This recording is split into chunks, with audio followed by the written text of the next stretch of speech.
Welcome back to Guess the Elo on Lichess. Since I don't have any submissions, definitely taking them, by the way. Um, I'm just going through the guesstheelo.com website, which uses the Lichess database, and I have a study that I will put in the chat here. Not there. Here. So you can follow along on that study I linked in the chat with the Guess the Elo. Additionally, I have a spreadsheet visible on screen so you can see what my guesses are. The last five are visible, so all of the ones from last episode are visible there, including the game ID, so you can check those out yourself. And without further ado, let's get started. All right, so we have an English opening, C4, E5, and we're looking at the black piece. C4, E5, C3, and F6, and C3, D5, D4 takes. This is all like theory so far. D4, and then okay, why would you block in your bishop for a check? Queen E7 doesn't make a lot of sense. You probably should have played bishop B4 first, and then you block with the queen. Interesting, and then you trade queen for seemingly no reason. Okay, C4, then bishop takes, and bishop to D6. All right, bishop to G5 makes sense. Knight to B6, and then bishop takes, pawn takes, queen's castle, and bishop to E6. Oh, there's this fork. Wait, there's a fork here, but I think so. I think the defense is like knight. No, no, no, no, no. Oh, you have to find bishop F4, and then wherever the king goes, you play bishop f5 check, and that's how you get out of this fort. And okay, so you played another move attacking the bishop, but I think they can just take, and then when you take the bishop, they take with check. Yeah, take. Yeah, that's exactly what happened, and then take. So I would think, black has better development because like these pieces in the corner aren't doing anything yet. And but black also has worse king safety and these weak pawns on the uh, H and F files. So I'd probably evaluate this as equal or slightly better for white. Okay, knight out. What is rook c8? You want to put it on the D file or the E file. Rook c8 does nothing. Okay. G3, rook e8. Now, are we going to trade rooks? No. Okay. Knight d4, bishop c5. Now we trade rook. And f4. Knight e3, rook d2. Now the computer says that black is better here, but I don't really see it. Oh, wait, but if there is knight f1, you can move over to rook the f file, and then what do you have? Wait, why would you? Oh, you can't move over to the f file because of this bishop here. It's keeping an eye on this knight. That's why it's better for black. Okay, so then we have rook to d1, and wait, why is taking the knight better than taking the pawn? Oh, it's not. They're the same. Okay. So we take the knight, and the rook takes the bishop, and the knight takes the pawn. And knight to a4, I guess trying to get onto the c5 square attacking b7, but it can just be refuted with like b6. Well, it can't really though because of this. Well, there's rook e7. I guess the idea is that white's knight is just stupid on a4. So if they do play, no, wait, why isn't b6 an engine move here? What's wrong with b6? They played rook to e1. But what's wrong with b6? Okay, here, and the knight goes back. I don't understand this line. I don't understand rook d7. Okay, so Why is h5 so good? The knight comes in here. You don't even save the b pawn. Knight here. And if you take this, you counterattack. And then you have a pass pawn. So that's why rook d3, and then here, and then here, and now b6 is a move. Sort of, not really. So what does this do? If you take this pawn, there's only one good line for black here. Black has to find rook e2, check, and after king b3, go after this pawn. Yeah, okay. I think rook rook e1 check is a completely reasonable move, and they move the king forward, and now they go back to a protect a pawn that wasn't attacked, and most of the advantage is gone. And they do find f5, which is incredible. It's a top engine move. And now knight f3, rook d1, rook e4, attacking the knight. They protect the knight, of course. Knight d4, check. King goes to the middle. Rook slides back, putting pressure.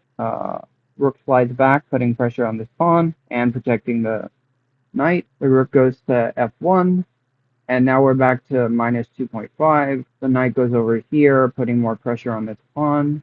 The rook guards. The knight goes to d6, putting pressure on this pawn. Knight c5, a5. Oh, the b pawn is protected by the knight. Knight. Okay, this is a really high level game. Knight e6, c6, and then a4, king e7, knight d4. These are all like top engine moves. This is crazy. Okay, rook e3, and it's now -6. Oh, because there's a tactic here. If you stack the rook, then the king captures and the knight captures those pawns, forking. And black is up too many pawns. It's 3 versus 5. And they find it. Incredible. They find it. And now the king takes and knight takes. King goes over and black just goes on to win this endgame. Or should anyway. Yeah. King is going after the g pawn. Really, they should have played king g4 here and just taken this pawn. Um, but I guess h5 is good too. King b6, king g4, king takes b7, king takes g3, king takes c6, and now black just starts pushing pawns. And white does get a queen, but it doesn't work because they're on the same diagonal, and that's when black wins by resignation. Okay, what a great game. Very good end game technique and just positional awareness. A couple mistakes, but other than that, like it was a completely perfect game. So I'm thinking like definitely higher rated than I am. I want to say like 24, since this is on Lichess, like 24, 2500, maybe even more. Okay, I will put 24 to 2500. That's that's my guess. And where's the actual game? Okay, here we go. 1962. That's pretty decent. See, I guess 24, 2500 is actually 1902. That was a really good game, and it's actually comparable to how well to my rating on Lichess as well. I'm usually somewhere between 18 and 1900 on Lichess, and this was just a really good game for that level. Very good game. All right, next game. All right, what do we got this time? We got a Sicilian, and our protagonist is playing white. All right, so Sicilian e4 c4, e4 c5, and f3. Okay, this is like the same variation of it. Oh, canal. Oh, it's called a Moscow variation apparently. Apparently, the canal is something else. Bishop d7, rook e1, a6, bishop comes back to f1. This is all theory so far. And then you take the knight. Wow, this is like entirely theory, which is making me think actually really high rated. And these are all top engine moves. Where I would think we're in the middle game right by now, but you wouldn't be able to tell from the engine move. All right, and then they play b5, knight f3, e5, a4, queen c7, d4, d4, d4, d4, knight d4, bishop d4, bishop d4, and then all of the pieces get traded. Knight c5, rook c1, queen e7. That's an odd move. You just moved the rook to c1.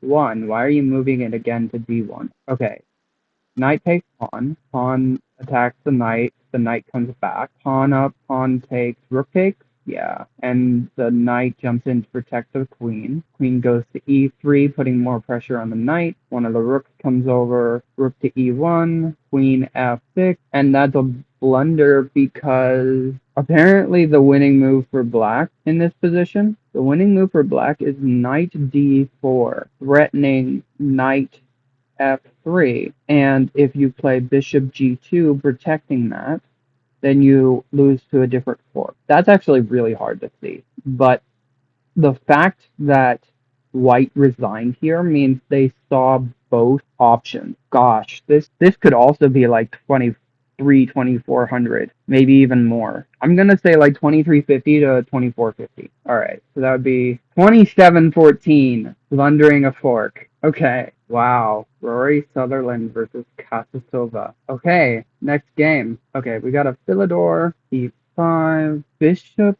Oh, this is not a good move. This is not a good move. This already gives me information about the elo of the players here. And it's classical. Let's see, 1800 seconds is half an hour. So this is a 30-minute game. But this isn't a good move because c6 or basically c6. If your bishop can be attacked by a pawn, you probably shouldn't put it there. And that is actually the best engine move. And they did bishop d7 and then traded bishops, which just helps black's development really. And now you play d4, and after d4, knight take. Now you play c6. God forbid you play g6, bishop, g7, knight, f6, and castle. What is c6? That doesn't do anything. Okay, white castle. Knight f6. Okay, bishop there. Bishop blocks the pin. Oh, God. Okay, I'm thinking like 1400 max. There is no reason to make that trade there. And now black is just better. Okay, castles. G3. You don't have a light squared bishop anymore. Why are you playing G3? What is that? You, you're not even defending these squares because there's nothing trying to go there. What is the logic behind G3? Okay, I see knight, I attack knight. And now white is better. After knight b5. Okay, I see knight, I attack knight, forgetting that there's a hanging pawn in the middle. And instead we what? Okay, now I'm thinking like 1,000 top. What is this move? What? There's a free pawn. Why don't you take it instead of hanging your knight? What is this? Oh my god. Okay, and black just takes the knight, and of course, white trades when they're down material. Fantastic. Alright, so, what did you play? Okay, rook over, queen to b6, e5, and you just keep trading. I bet white is just going to lose this game because they traded all of their material when they were down material. That's not what you're supposed to do. Knight goes to e4. Ooh, that's a sneaky move by white. Queen e3, pinning the knight. Except it's not pinned because the knight can just go back and protect the rook. Okay, but black plays h6 and white plays f3 thinking the knight is pinned, and the knight just goes back and the queen goes back. Queen, what is this? They're moving the queen around too much. And they just hung a pawn. And they just hung two more pawns. Uh-oh. Uh-oh. We're getting the 7th rank infiltration here. It's now -7 according to the engine. And white just allows it. Okay, king g1, and the knight's coming in, the rook check, king move, and that's a mate because, or that's a blunder because of knight to d3, rook to h1 mate, and the rook comes back, and it's just checkmate. Yeah, GG. Okay, so I'm thinking like based on that play, the queens were a bit too aimless. Queens were a bit too aimless, and not seeing that A could take the knight on b5. Like, why did you move the knight there? Why did you move the knight there if not to attack the pawn? Like, they play a move like a6. What are they attacking? They're attacking the knight, so you got to move the knight, and you just take the free pawn. So this move, yeah, I'm thinking like 900 to 1,000 is my guess. 900 to 1,000. That's what I'm gonna guess. Yeah, 1,050. All right, there it is. All right, next game. This is game 4. We got a Slav defense, and our protagonist is playing black this time. Okay, so they open with d4. Oh, just still open. D4, d5, Queen's Gambit, and then c6. And what this opening does is it opens up the light squared bishop and the queen, but it does kind of block in this knight. Knight f3.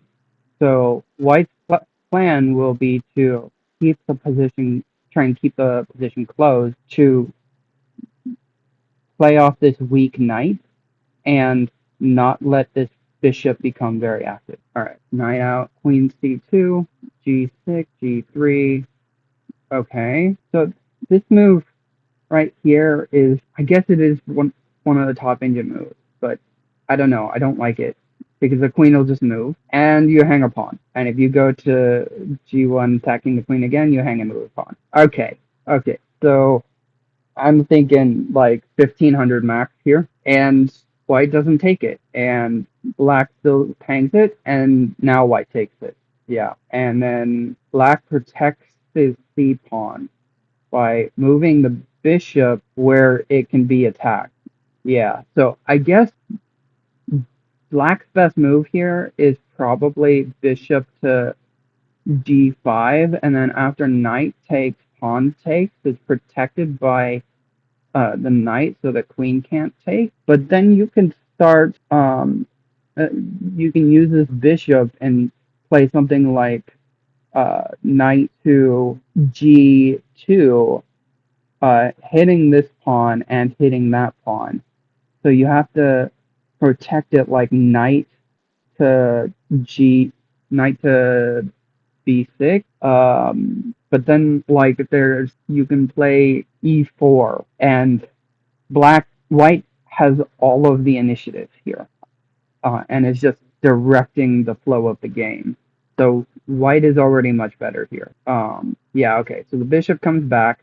That is indeed the best. And then we have bishop f4, bishop g7, knight take, pawn take. The knight jumps in, and black hangs another pawn by castling, and white doesn't take it. Now here black needs to take with the queen to protect the d pawn, and after the queen trade, you still lose this pawn. But black just decides they don't want to defend that pawn at all. So, and now rook c8, castles, knight c6. And then queen trade, rook take, bishop to b6, c7. Wait, what? What? Oh, the rook is trapped. The rook is trapped. That's interesting. So the bishop takes on d4, and now the bishop takes the rook. So I guess that's why this was an inaccuracy, because bishop to b7 traps this rook. You had to take with the other rook. Okay. And then rook take, rook to b1, rook b1, rook b1. I guess that makes sense. To protect the b pawn from the bishop. And then after e5, we have bishop e3. Now we trade bishops because we're down material. Why not? Okay, and e4, rook d1, f5. Okay, black has a really nice pawn structure here, but these two pawns are going to be a weakness, and White is up the exchange, but not up any pawn. So I guess Black's plan would be to try and attack the doubled E pawn and maybe advance the A pawn to induce a weakness on the queen side. But white is still much better here.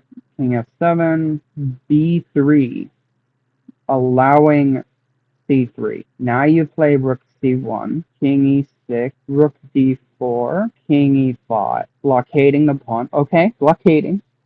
So definitely 4 digits and no major blunders. So we could be looking at like 15, 1600. H6. What is that? H6 doesn't do anything. Rook b4, g5. Okay, you did not need h6 to play g5. G5 is not under attack. If you were going to play g5, just play h5, g5. a4, f4. Wow, this is not how you attack doubled pawn. Doing it this way, you're just getting rid of the weakness for white.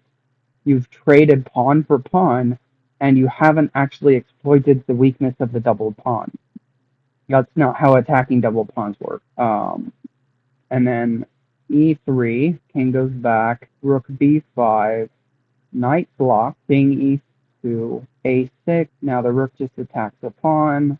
The rook guards. Rook comes here. e6, rook g1, h5, b4, rook d6, b5, c2. Wow. Wait, what? Is there a way to break through this pawn? If takes here. Oh, okay. The move sequence is knight to c3 check, and this file is cut off for the king. So king to f2, and then knight to d1, blocking off the rook from the promotion square. And it's check. That is really difficult to see, though. Do they see it? They do! They do see it. That's really impressive, actually. That's really impressive. Okay, that's actually making me think like 16, 1700.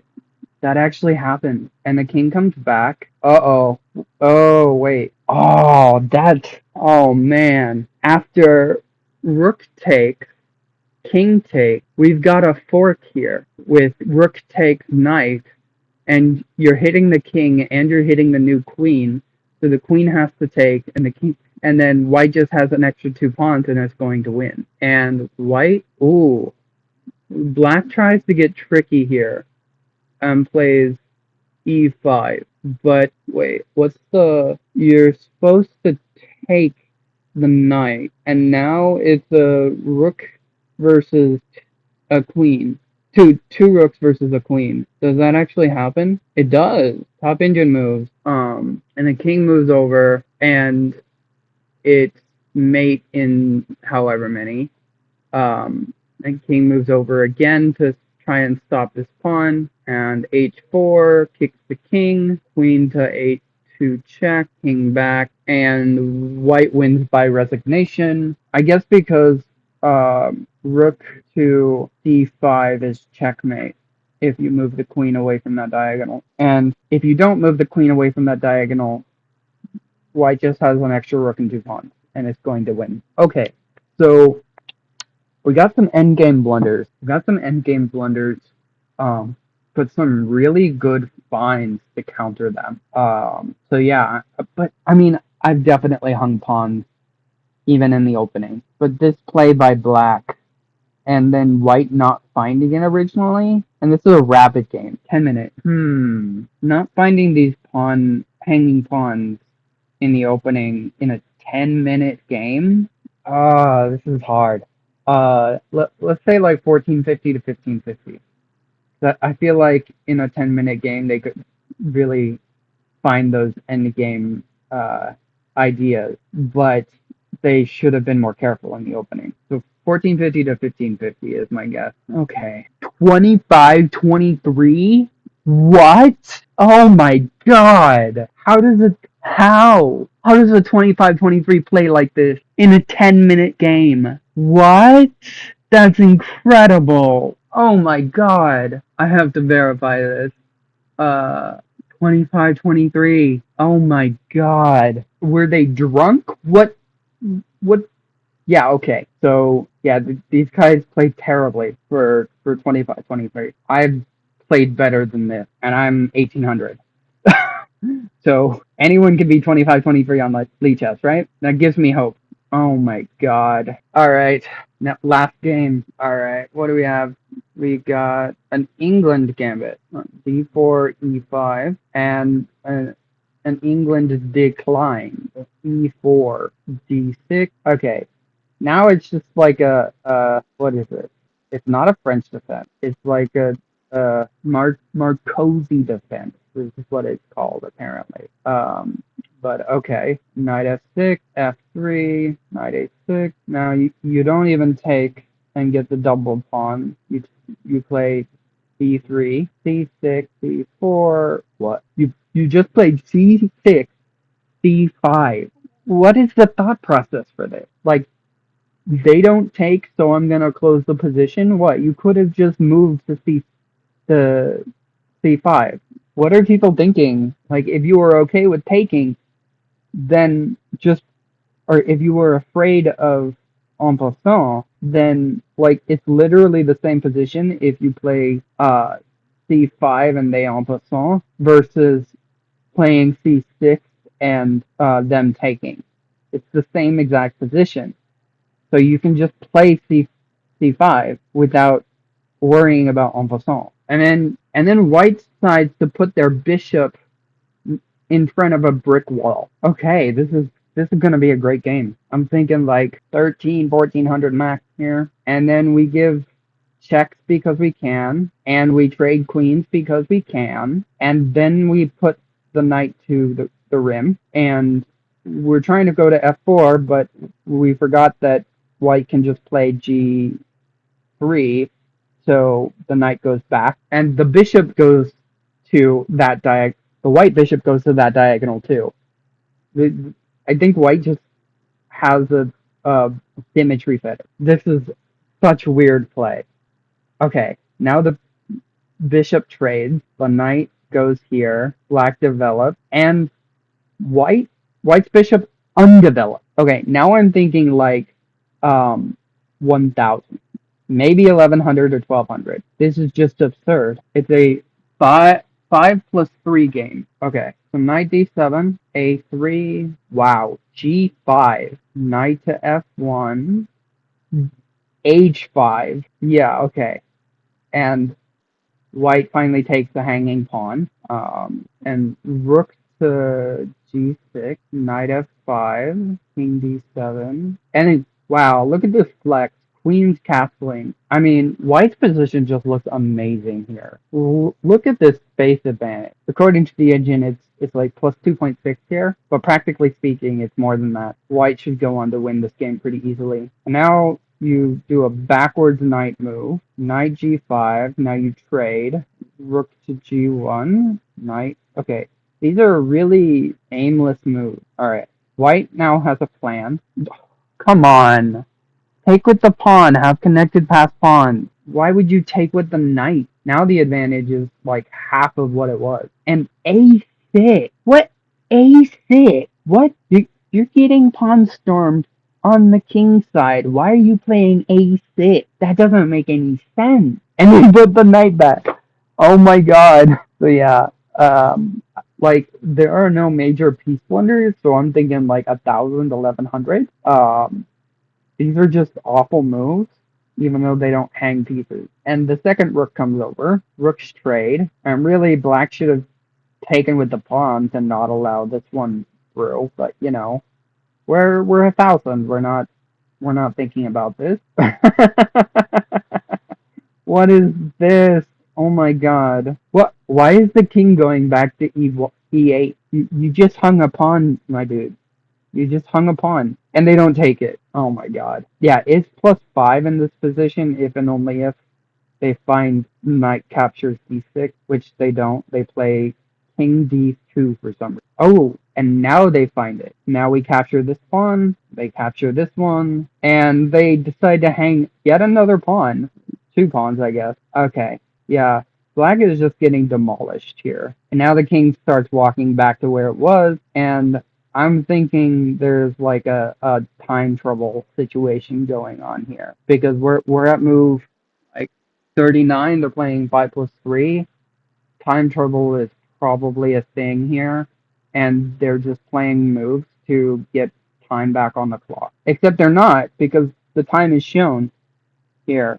One side has 3.5 minutes, the other side has 2 minutes. Why are you playing Blitz if you're playing that fast? And no one's hanging any pieces, but they're all pretty terrible. And now the pawn trades, and of course you don't even take with the pawn and leave this connect 5 here. You take with the knight again. The pawns are more powerful together. Okay, knight to f, and now white is still completely winning if they push these two pawns. Okay, I don't hate it. The engine doesn't like it. Uh-oh. They just hung a knight. So we get our first major piece blunder of the game in the end game. Okay. The king can just take it because white or black has a rook to stop the a pawn from advancing. And now black is winning. And white pushes the pawn again and hangs the rook. Wow. And now a7 and the rook comes back. Yeah. Wow. What a comeback. Okay, that's not actually a blunder. I don't know why it's marked as a blunder. Lichess is still giving this mate in 13. And again, it's already mate in 13. There's not blunders, marked blunders at this point don't actually mean it. And black is just now gonna come and win these two pawns. Alright, so now black has to be careful in this end game with these two connected passers just storming. What they're probably gonna have to do is end up stacking the knight and then mating with the rook. King f4, knight d3, king f5, rook a5, e5, rook take, king g3, here, knight f7, king g4, king f6, king h4, rook f5, king g4, knight d6, white f, king f3, what? Knight c8. Wow. What is going on here? I see. They're rerouting the knight to come and take the pawn. Very clever. That's the wrong way. If you were going to take the pawn, you needed to go there. Why are you going to g8 with 2 minutes left on the clock? Like, this doesn't make any sense. Now you're going over here. What is going on? You wanted to protect the... What? You wanted to protect the rook so that you could come in with your king. Okay, I guess that's not a terrible plan, but there was just a much faster way to do this. And now rook takes f4. That's not a blunder. That's not a blunder. Um, it goes from mate in 5 to mate in 6. It's not a blunder. And that's what I say. These annotations don't mean anything in when there's mate on the board already. Unless you're going from like mate in 1 for white to mate in 1 for black, that it's not really a blunder. If you're not going from losing to winning, okay. And now we see a king and rook checkmate. Come on, don't move the king. Don't move the king. Just move the rook 1 square. If they go here, well, I guess if they go here, really you should just go there. Oh, but then you've got this. Yeah, knight opposition. Oh wow, okay. And they just go back to the corner. Why is the king going here? Triangulation, nice. Nice. And now we mate by checkmate. Very nice. Yeah, okay. So I'm thinking 1,000 to 1,100. The mating technique was pretty good, but none of their moves were particularly good, and there was only one hanged, two hung pieces by white. Yeah, we got that one right. Okay, and 94, and just update the sheets here. Okay, and that will be it for Guess the Elo today. Thank you for joining me on this, and look forward to seeing you next time.